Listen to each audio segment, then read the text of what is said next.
ये लग पड़ जाई और सो सब माया जानव भाई। मैं तेरे को नहीं, तेरा है और ये मेरा। अरे ना कुछ तेरा ना कुछ मेरा, चिड़िया रेन बसेरा। न तेरा है ना मेरा, चिड़िया रेन बसेरा है। आज है कल पता नहीं दूसरे का होगा, और कल अगले दिन किसी और का होगा। एक बार संत कबीरदास जी एक राजा के यहाँ पहुंचे, और राजा के यहाँ पहुंच करके उनके महल में प्रवेश कर गए सीधे। सैनिकों ने बहुत रोका, सैनिकों ने बहुत प्रयास किया कि भाई रुकिए, लेकिन कबीरदास जी नहीं रुके, और जहाँ राजा का सोफा था वहां जाके बैठ गए। बोले आपके पहले किसका था? बोले हमारे पिताजी का था।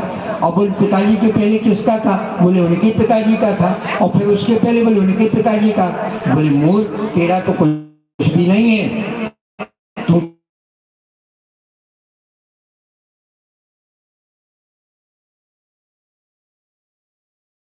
खाली हाथ संसार में बिता। अच्छा करेंगे तो हमारे साथ अच्छा, हम बुरा करेंगे तो बुरा जाएगा। इसलिए भगवान ने मनुष्य का जीवन दिया है, स्वतंत्र कर दिया, परम स्वतंत्र न सर पर कोई अभाव है,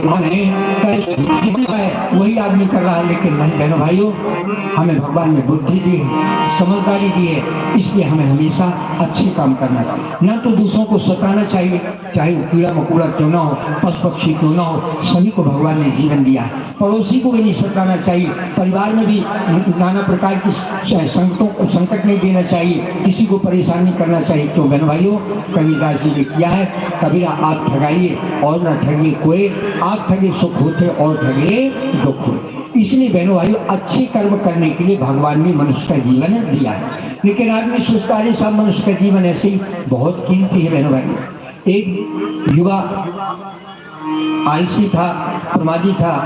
माता पिता ने कहा मूर्ख, तू घर में कोई काम नहीं करता है, जब तुझे घर से बाहर कर दे, जब तुम कमाएगा तुझे पता चलेगा। वो बेचारा गया, माता पिता का पैसा फालतू उड़ा रहा। पिता माता पिता ने मेहनत से कमाया, जो कमाया उसको कहीं खेल कूद में, कहीं जुआ में, कहीं शराब में इधर उधर बर्बाद करने लगा। घर वालों ने उसको बाहर कर दिया। घर वालों ने जब बाहर कर दिया, बाहर वो कर दिया, तो गया एक संत की कुटिया थी। संत की कुटिया के पास पहुंचा, बोला महाराज जी, बोले क्या हुआ? बोले मेरे परिवार वालों ने मुझे निकाल दिया है, और मुझे कुछ सहयोग यदि मिल जाए तो मैं कुछ ना कुछ अपना काम धंधा कर लूंगा। तो मैंने कहा अच्छा एक काम कर। बोले क्या? बोले तू मुझे एक आंख दे दे, 1 लाख रुपए मैं तुझे दे दूंगा। बोले महाराज मैं एक आंख दे दूंगा तो देखूंगा कैसे?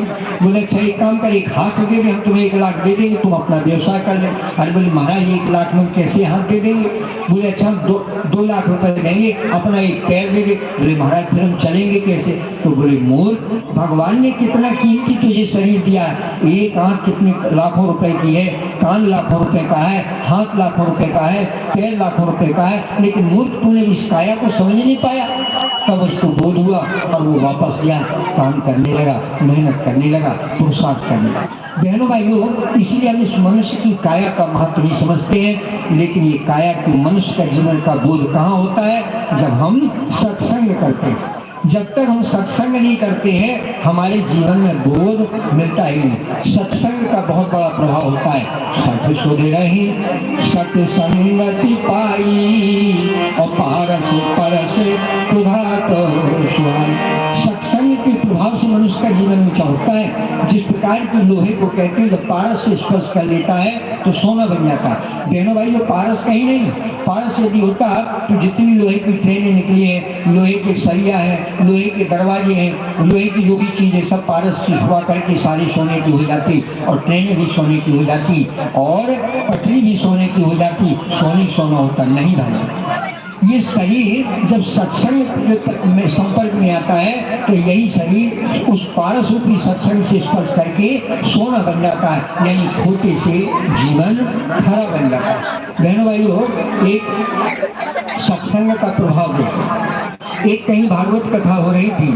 भागवत कथा के क्रम में एक गांव से दही दूध बेचने वाली ग्वालिन आया करती थी। वो ग्वालिन आती, दही दूध बेचने के बाद शाम को भगवान की कथा होती तो नदी के पास